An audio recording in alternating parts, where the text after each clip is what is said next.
Hello दोस्तों, कैसे आप सभी। मैं हितेश आप सभी का स्वागत करता हूं यूट्यूब चैनल ज्ञान विद्यालय में। आई होप आप सबके एग्ज़ाम अच्छे जा रहे होंगे, जो भी CHSL के एग्ज़ाम्स देने जा रहे हैं और आने वाली शिफ्ट्स में जो भी एग्ज़ाम देने जा रहे हैं। ठीक है, तो जैसे कि आप सब जानते हैं CHSL के एग्ज़ाम्स चल रहे हैं और शिफ्ट 1 लगभग हो चुकी है। तो आने वाली शिफ्ट्स के लिए आज के लिए 4 जुलाई के लिए जो भी शिफ्ट्स होंगी उसके लिए मैंने कुछ संभावित क्वेश्चंस बताए हैं जो कि बहुत ही इंपॉर्टेंट है, जो कि प्रीवियसली एग्जाम में भी पूछे गए। तो चलिए अपने सेशन को स्टार्ट करते हैं। हो सकता है कि यही क्वेश्चन रिपीट हो और आपकी किसी भी शिफ्ट में 1 से 2 क्वेश्चन देखने को मिले। तो चलिए स्टार्ट करते हैं सेशन को। यदि आप हमारे साथ पहली बार जुड़े तो वीडियो को लाइक करना, शेयर करना, देन चैनल को सब्सक्राइब करना ना भूलें। तो चलिए स्टार्ट करते हैं। जैसे कि पहला क्वेश्चन ये है, भारत में राष्ट्रीय आय का आकलन सबसे पहले किसने किया था। तो राष्ट्रीय आय का आकलन किसने किया था सबसे पहले?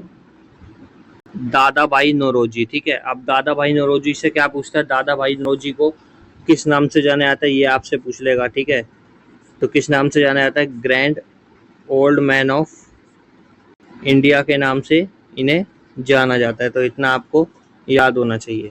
ठीक है, अब अगला क्वेश्चन देखते हैं। किस देश का आर्थिक विकास किस पर निर्भर है? यानी पूछ रहा है कि किसी देश के जो आर्थिक विकास होता है यानी कि फाइनेंशियल डेवलपमेंट होती है वो किस पे डिपेंड करती है। तो किस पे डिपेंड करती है? ऑप्शन नंबर डी, उपयुक्त सभी, यानी कि प्राकृतिक संसाधन जिसे आप नेचुरल रिसोर्सेज बोलते हैं, और बाजार का आकार। ठीक है, और पूंजी निर्माण यानी कि कैपिटलिस्ट और मार्केट स्ट्रक्चर ऑफ मार्केट और नेचुरल रिसोर्सेज। तो इन सब पे निर्भर करती है किसी देश की आर्थिक विकास। ठीक है, तो हमारा कौन सा ऑप्शन राइट हो जाएगा? Option number D will be your right answer, यानी कि उपयुक्त सभी। WTO का मुख्यालय कहाँ है? तो WTO का मुख्यालय कहाँ पर है? न्यूयॉर्क, जेनेवा, उरुग्वे या दोहा? तो WTO का मुख्यालय कहाँ पे है? जिनेवा। ठीक है, तो option number B will be your right answer.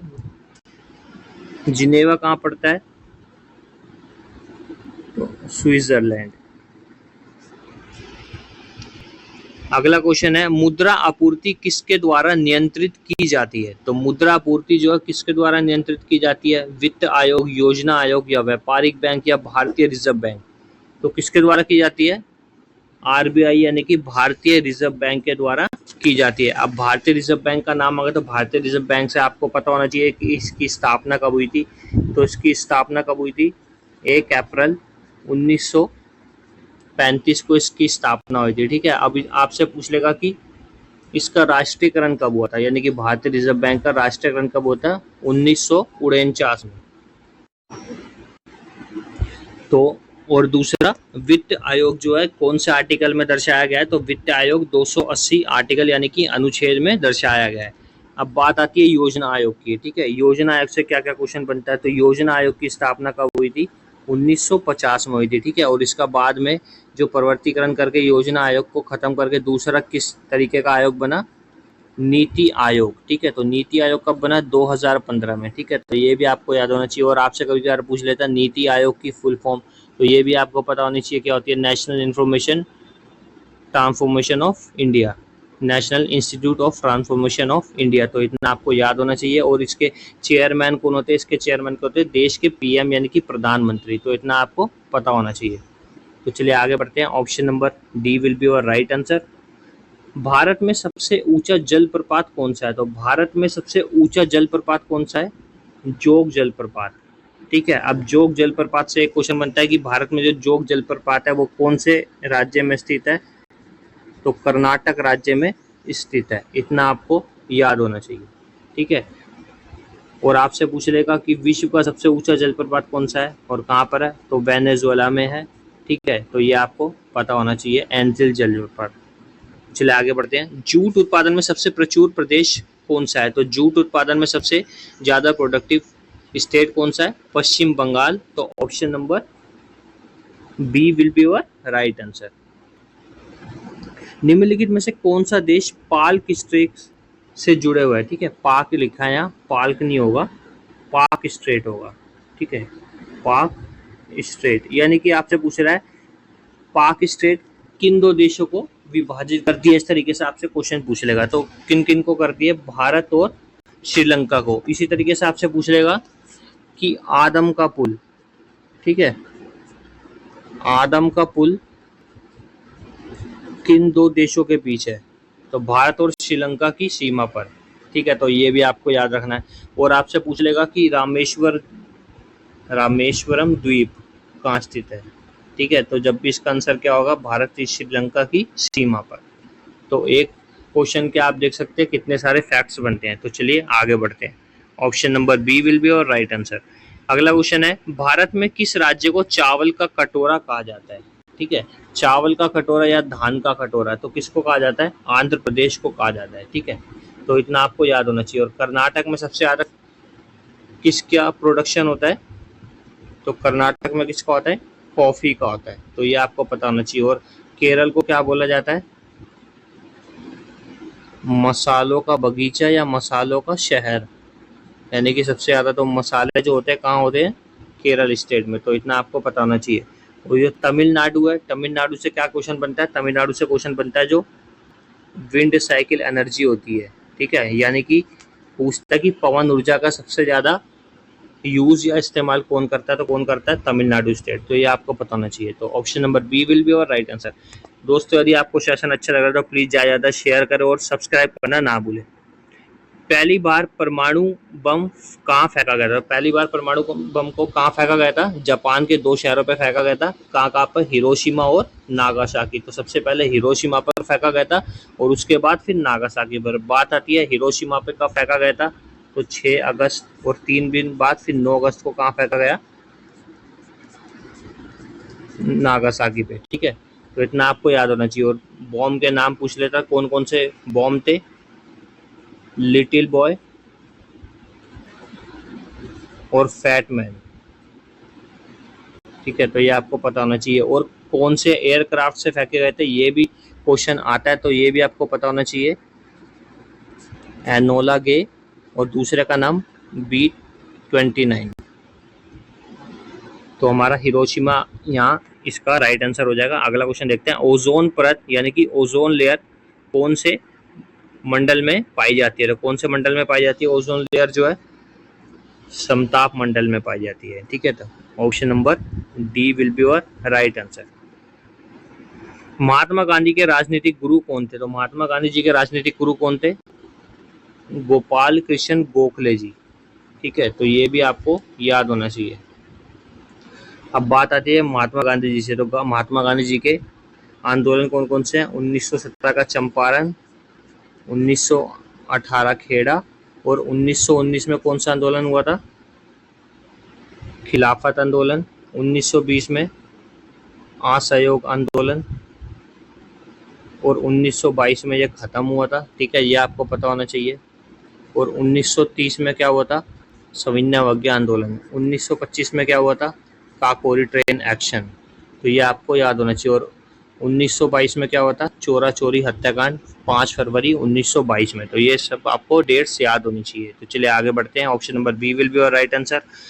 Decibel शब्द किससे संबंधित है? तो डेसिबल शब्द किससे संबंधित है? वायु, भूमि, ध्वनि या जल। तो किससे संबंधित है वो? ध्वनि से। ठीक है, तो option number C will be your right answer. Anga महाजनपद की राजधानी कहाँ थी? तो अंग महाजनपद की राजधानी कहाँ थी? चंपा। तो option number D will be your right answer. अब बात आती है कितने महाजनपद थे? तो कितने महाजनपद थे?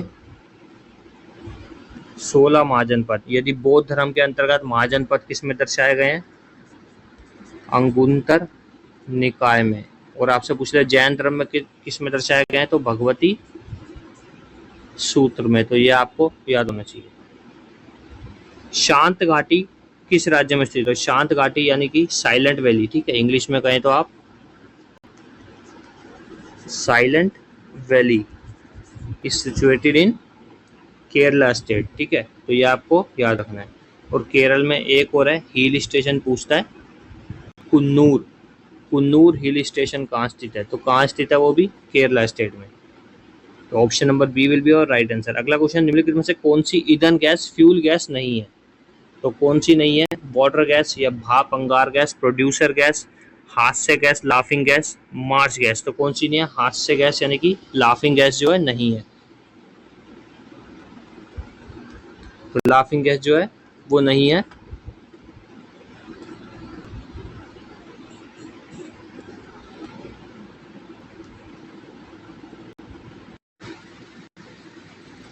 तो option number C will be your right answer, यानी कि लाफिंग गैस। और लाफिंग गैस को क्या बोलते हैं? N2O।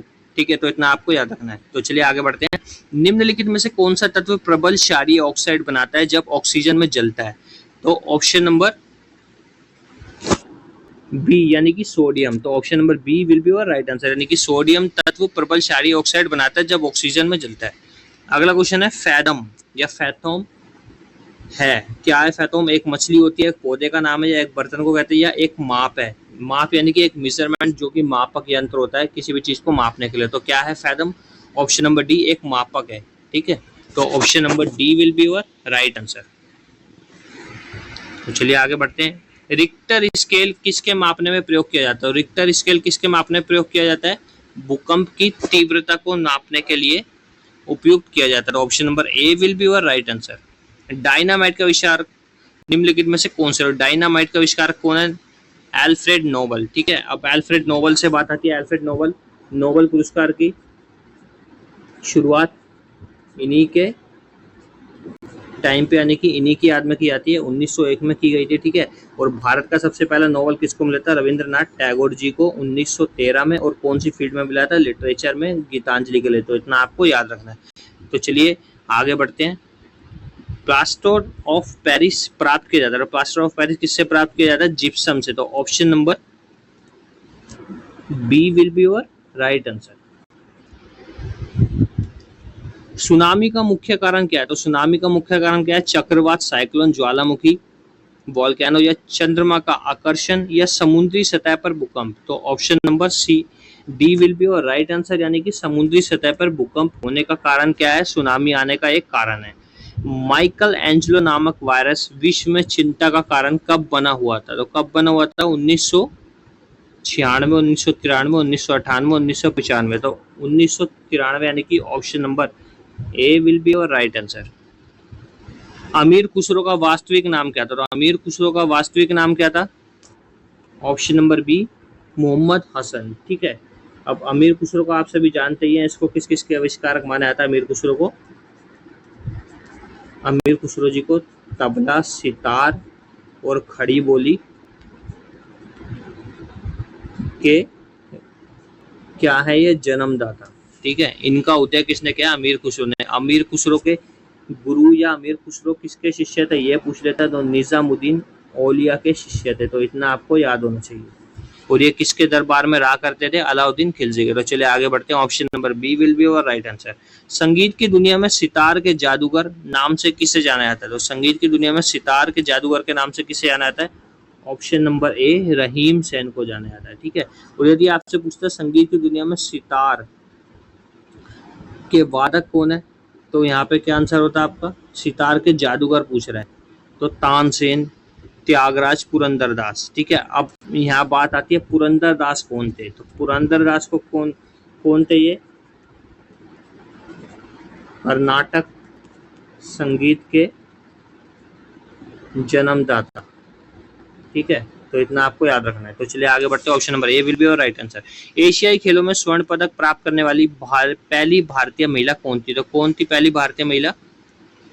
Option number A Kamaljit Sandhu. अब एशियाई गेम्स जो है, एशियाई गेम्स की स्टार्टिंग कब हुई थी? 1951 में। और सबसे पहले कहाँ खेले गए थे? न्यू दिल्ली में। तो option number A will be your right answer. अगला क्वेश्चन है स्वतंत्र भारत के प्रथम गवर्नर जनरल कौन थे? तो स्वतंत्र भारत के प्रथम गवर्नर जनरल कौन थे? Option number B Lord Mountbatten. अब बात आती है स्वतंत्र भारत के प्रथम अंतिम गवर्नर जनरल कौन थे? तो अंतिम गवर्नर जनरल कौन थे? सी राज गोपालाचारी। ठीक है, तो मैंने शॉर्ट फॉर्म में लिख दिया, आप पढ़ लीजिएगा। तो option number B will be your right answer. Kuchipudi नृत्य कहाँ आरंभ हुआ था? अब आप सभी देख रहे हैं कि ये प्रीवियसली एग्जाम्स क्वेश्चंस है। अब आप देख रहे हैं इसमें स्टडी जीके का भी पार्ट आ चुका है, यानी कि डांस का, जो कि सेंसस और डांस के क्वेश्चंस आते हैं। तो कुचिपुड़ी नृत्य कहाँ से आरंभ हुआ था? Option number B Andhra Pradesh से। ठीक है, तो इतना आपको याद होना चाहिए। तो option number B will be your right answer. चित्रकला की गांधार शैली का सूत्रपात किसके द्वारा किया गया था? चित्रकला की गांधार शैली का सूत्रपात किसके द्वारा किया गया था? महायान संप्रदाय के द्वारा। तो option number B will be your right answer. अगला क्वेश्चन है दोस्तों, ताजमहल का डिजाइन तैयार करने वाला वास्तुकार कौन था? ताजमहल का डिजाइन तैयार करने वाला वास्तुकार कौन था? उस्ताद इंशाह या ईसा। ठीक है, तो option number B will be your right answer. अब बात आती है, ताजमहल जो है वो किसकी याद में बनवाया गया था? मुमताज की याद में। तो किसने बनवाया था? शाहजहां ने अपनी बेगम की याद में। तो ये भी आपको पता होना चाहिए। तो चलिए आगे बढ़ते हैं। बौद्धों के विश्वास के अनुसार गौतम बुद्ध का अगला अवतार किसे माना जाता है? तो किसे माना जाएगा? कल की। Option number A will be your right answer. सम्राट अकबर ने निम्नलिखित में से किस महल का निर्माण फतेहपुर सीकरी में करवाया था? तो फतेहपुर सीकरी में किसका निर्माण करवाया था? ऑप्शन नंबर सी, पंचमहल का निर्माण करवाया था। ठीक है, अब बात आती है कि बुलंद दरवाजा। ठीक है, बुलंद दरवाजा का भी निर्माण किसने करवाया था? अकबर ने करवाया था। कब करवाया था? 1602 में। तो ये भी आपको पता होना चाहिए। ठीक है, तो चलिए आगे बढ़ते हैं। कुतुब मीनार के पास स्थित लो स्तंभ किस राजा ने बनवाया था? कुतुब मीनार के पास स्थित लो स्तंभ किसने बनवाया था, यानी कि आयरन पिलर? चंद्रगुप्त द्वितीय ने बनवाया था। ठीक है, तो option number A will be your right answer. वित्त आयोग भारत के संविधान के अनुच्छेद डैश के अंतर्गत गठित। अभी मैंने जैसे कि आपको बताया था कुछ देर पहले ही कि वित्त आयोग यानी कि फाइनेंशियल कमीशन कौन से आर्टिकल के अंदर आती है? तो 280, यानी कि option number B will be your right answer. ठीक है, तो चलिए आगे बढ़ते हैं।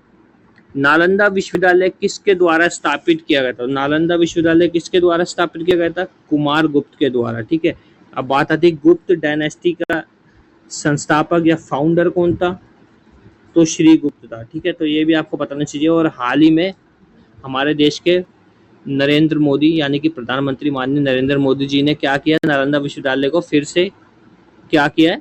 बनवाने की घोषणा की है कि इसमें दोबारा से पढ़ाई स्टार्ट की जाएगी। और नालंदा विश्वविद्यालय कहाँ पड़ता है? तो बिहार स्टेट के अंदर पड़ता है। तो ये भी आप याद रखेंगे। तो चलिए आगे बढ़ते हैं। ब्लीचिंग पाउडर को पीने के पानी में किस तरह इस्तेमाल किया जाता है? ब्लीचिंग पाउडर को पीने के पानी में डिसइंफेक्टेंट यानी कि निसंक्रामक के तरह इस्तेमाल किया जाता है। तो option number B will be your right answer. अगला क्वेश्चन है, नींबू के रस का पीएच मान कितना होता है? तो नींबू के रस का पीएच मान कितना होता है? ऑप्शन नंबर डी, यानी कि 7 से कम।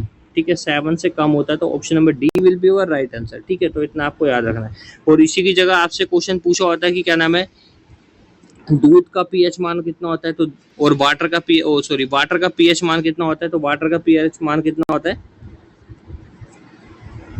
7। ठीक है, तो इतना आप याद रखें। तो चलिए आगे बढ़ते हैं। भारत की जनगणना, जैसे कि मैंने अभी आपको बताया था कि सेंसस के क्वेश्चंस भी देखने को मिलेंगे, तो देख सकते हैं आप सेंसस का क्वेश्चन भी आ गया। भारत की जनगणना 2011 के अनुसार ग्रामीण क्षेत्रों में रहने वाले लोगों की संख्या निम्नलिखित में से किस राज्य में सबसे अधिक है? तो 2011 के अनुसार ग्रामीण क्षेत्रों में रहने वाले लोगों की संख्या निम्नलिखित में से किस राज्य में सबसे अधिक है? Option number D will be your right answer, यानी कि उत्तर प्रदेश। ठीक है, और यदि आपसे पूछ लेता कि 2011 के अनुसार ऐसी कौन सी स्टेट या ऐसी कौन सा राज्य है जिसमें जनसंख्या घनत्व सबसे अधिक है, तो आपका आंसर कौन सा होता है? बिहार। ठीक है, तो इतना आपको याद रखना है। यदि जनसंख्या के मामले में पूछेगा, लोगों की संख्या या जनसंख्या के मामले, तो उत्तर प्रदेश, और जनसंख्या घनत्व के बारे में पूछेगा तो बिहार। तो option number D will be your right answer. अगला क्वेश्चन है, संविधान के किस अनुच्छेद में राज्य की परिभाषा के बारे में बताया गया? तो राज्य की परिभाषा के बारे में किसमें बताया गया है? ऑप्शन नंबर बी, अनुच्छेद 12 में बताया गया है। तो ये भी आपको पता होना चाहिए। तो चलिए आगे बढ़ते हैं। भारत का सबसे बड़ा बंदरगाह कौन सा है? तो भारत का सबसे बड़ा बंदरगाह कौन सा है? मुंबई पोर्ट, यानी कि मुंबई बंदरगाह। और बात आती है, ऊपर लिखा विशाखापट्टनम बंदरगाह। तो विशाखापट्टनम बंदरगाह जो है कौन सा है? देश का सबसे डीपेस्ट यानी कि गहरा बंदरगाह है और लैंडलॉक्ड बंदरगाह है। तो ये भी आपको पता होना चाहिए। और कहाँ पड़ता है? आंध्र प्रदेश स्टेट के अंदर पड़ता है। ठीक है, और कंप्यूटराइज्ड पोर्ट कौन सा है? एन्नोर। ठीक है, तो ये भी आपको पता होना चाहिए। तो चलिए अगला क्वेश्चन देखते हैं। भारत की सबसे बड़ी मीठे जल की झील निम्नलिखित में से कौन सी है? तो भारत की सबसे बड़ी मीठे जल की झील कौन सी है? ऑप्शन नंबर ए, वूलर। ठीक है, तो वूलर कहाँ पड़ती है? जम्मू कश्मीर में पड़ती है। और चिल्का खारे पानी की यानी कि एशिया की सबसे लंबी खारे पानी की झील कौन सी है? चिल्का, जो कि कहाँ पड़ती है? उड़ीसा स्टेट में पड़ती है। तो ये भी आपको पता होना चाहिए। और लोकटक झील कहाँ पड़ती है? मणिपुर में पड़ती है। और इसी के अंदर एक क्या है, तैरता राष्ट्रीय उद्यान है, जिसे किस नाम से जाना जाता है, केबुल लामजाओ के नाम से जाना जाता है। तो ये भी आपको याद रखना। और पुष्कर झील कहाँ पड़ती है, राजस्थान में। राजस्थान की झीलें कौन कौन सी होती है, पुष्कर, डिडवाना, जैसमंद, फतेह सागर, राजसमंद, पिछोला। ठीक है, तो ये आपको याद होना चाहिए। तो option number A will be our right answer. इसी के साथ दोस्तों हमारा सेशन खत्म होता है। यदि आपको अच्छा लगा तो प्लीज़ ज़्यादा वीडियो को लाइक करें, शेयर करें और चैनल को सब्सक्राइब करना ना भूलें। Thanks for watching my session.